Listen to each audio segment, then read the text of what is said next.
stifled, fit into a box furnished with white lace gloves and hats held under the chin with an elastic band, friends picked by their income and family background, and a debutante ball at 17 that led to another tear-stained marriage, another loveless childhood.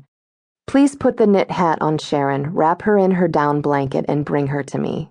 I'll be in the library," Isabel instructed. "As you wish, madam." Mrs. Graham bobbed a curtsy that mocked Isabel and promised that another phone call would be made to Mrs. Benjamin. Isabel didn't care. Not even the threat of her mother-in-law's displeasure could dissuade her from her course. She walked down the 2 flights to the library. The painting, held carefully away from her body, got heavy. Her arms grew tired. And this part she dreaded more than any other. But when it was over forever, and she'd be relieved. So relieved. She walked into the lofty room with its shelves packed with leather-bound books, its massive desk and old-fashioned chair, and the alcove where 2 snarling lions guarded a marble fireplace. As she expected, she found Bradley in his easy chair, his bourbon on the table beside him, his smoking cigar between his fingers. He was a handsome man with a shock of dark brown hair. When she first met him, his appearance had been what turned Isabel's head. That and the flattering experience of having a wealthy older man paying court to her. He'd said all the right things. He'd enjoyed her conversation. He'd been indifferent to her poverty. Most important, he'd admired her art. For the first time in her whole life, someone who'd visited the Louvre and Florence and the Taj Mahal had seen in her paintings enough promise to call in the foremost art expert in the world. Bjorn Kelly had been half Scandinavian, half Irish, with an eye patch, a limp, and an incredible charisma that mesmerized and enticed. He also had no patience with being dragged halfway across the world by the infatuated Bradley to look at a stupid woman's paintings, until he'd seen them. Then he'd yelled at her for bad technique and no vision, told her to stop drawing like a girl, and given Bradley the names of 2 American art teachers worthy of her genius. That was the term Bjorn used, genius.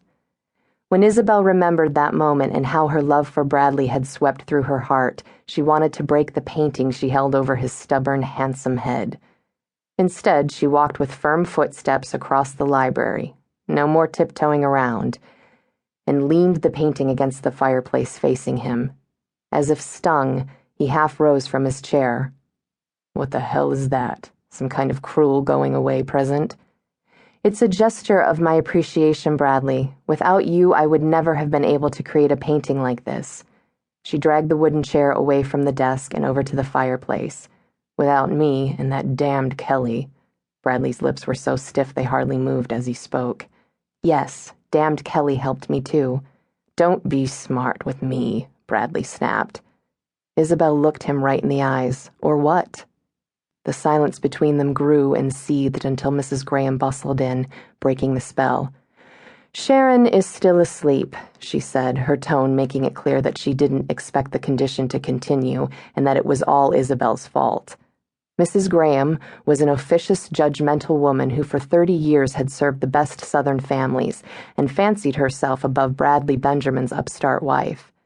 Mrs. Graham would be delighted to see the back of Isabel. She wouldn't be quite so delighted to see her employment disappear at the same time.